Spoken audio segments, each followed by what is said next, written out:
Well, get those life vests zipped in clips, strap down those rods, and stow away those tackle bags because we are going fishing. Hello, everybody. Welcome back to the Bass Tour Anglers podcast. I'm your host, Keith Niswonger, and I hope this episode finds you with 5 for 25 in your live well. Thank you to all of our viewers who have taken the time to like and follow our videos.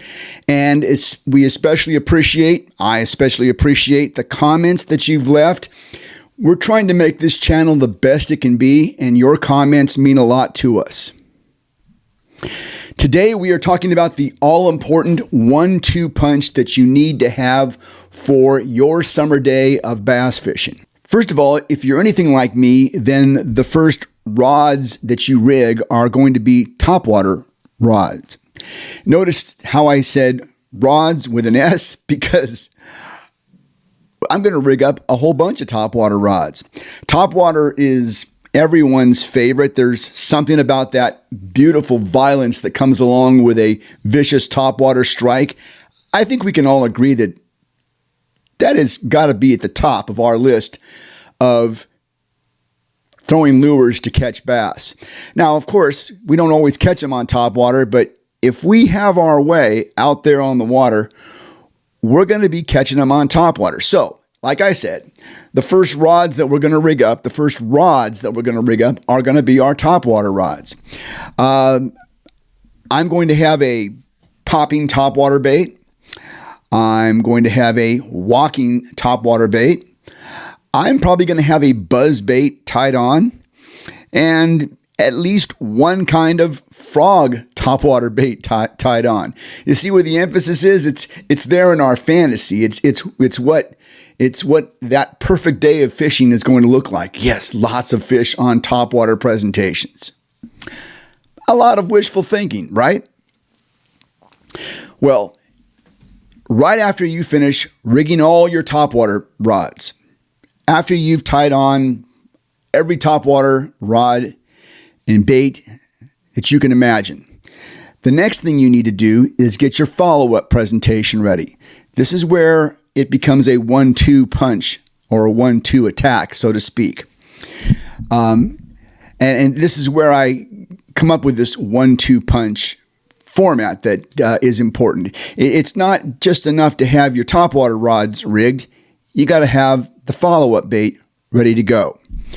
On a day of topwater fishing, chances are we're going to, in an ideal situation, we're going to catch every strike we get, but come on, let's be real. We've all had those days where our topwater baits get rolled on or get bumped and we miss significant fish. Rather than chalking up those missed fish to, wow, I had several bites on topwater, I just didn't get them or whatever, let's come up with a system that's going to put more fish in the boat. Being able to follow up on these topwater misses is the difference between having a successful day and a very frustrating day. So when we get out there on the water, often we're going to find fish that are active enough to come up and roll on our topwater baits or bump our topwater baits, but not quite bite them or short strike them.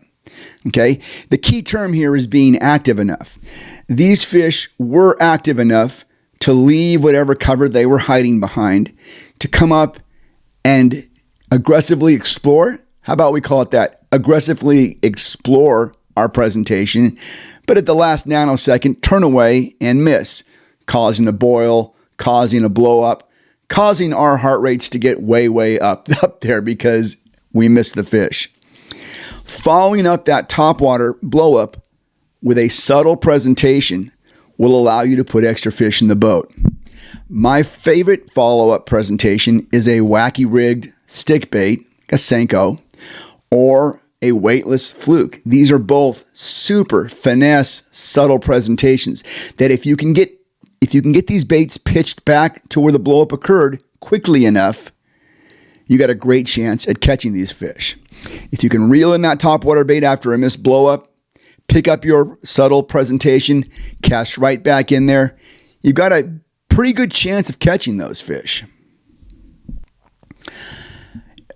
I watch a lot of YouTube tournament coverage.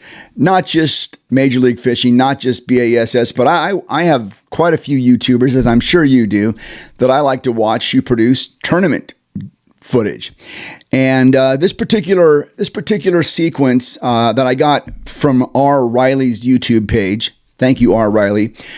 This was a windy Wednesday nighter, which if you live in Northern California, it's a big thing that takes place on the Delta during the summer months. But I love to watch this coverage, not just R. Riley's, but a lot of different anglers. And this captured the 1-2 punch so perfectly. Take a look at this sequence. So here's a perfect example of what I'm talking about with a 1-2 punch. This angler has pitched a topwater bait up against the bank. I think it's a frog. I think he's working a frog, and he's going to get bit, and he swings and he misses.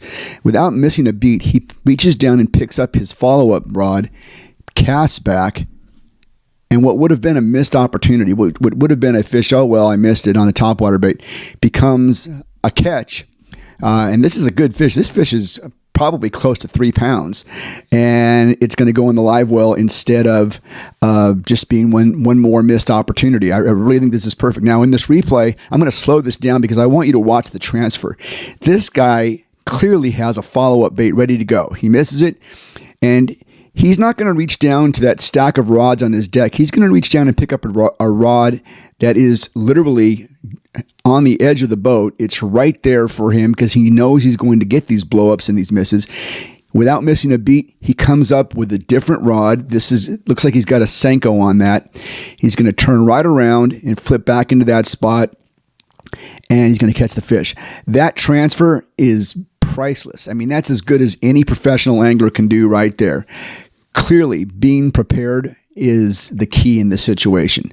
You got your topwater baits tied on, but you got to also have your follow-up bait ready to go, and it can't be strapped down on the deck. This fish is hot. You need to throw right back on it while it's still hot, and I just was so impressed by this whole sequence of events. There's a lot of good stuff going on here.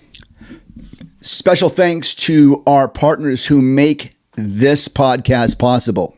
Camus Boats, from the mind of Earl Bentz. Excellence, tradition, and service, all part of the Camus advantage.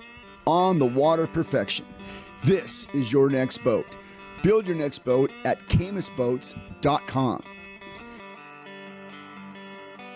Ducket Fishing, pro-driven rods, reels, and baits. The choice of champions. Check out ducketfishing.com to see what everybody's talking about. Ducket Fishing, pro-driven. And by Bait Pop, from the good folks who bought you fish formula. Easy to apply, a thick paste that stays on your bait and gives your bait that extra pop it needs. Check them out at theoriginalfishformula.com. Basco Fishing is the official wardrobe partner of the Bass True Anglers podcast. Basco is making bass fishing fun again.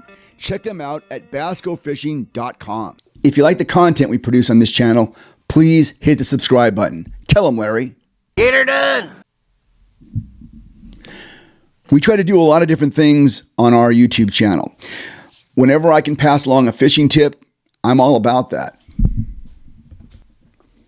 Special thanks once again to R. Riley's YouTube page for the footage that we use today. It is a textbook 1-2 punch. A missed topwater strike quickly followed up by a well-placed finesse presentation, and what would have been a missed opportunity is now swimming around in the live well. Well, folks, that's going to do it for this episode of the Bass True Anglers podcast. Thanks for being with us. Until next time, keep both hands on the wheel. Keep those live fists zipped and clipped. Take care, be safe, and we'll talk to you again very soon.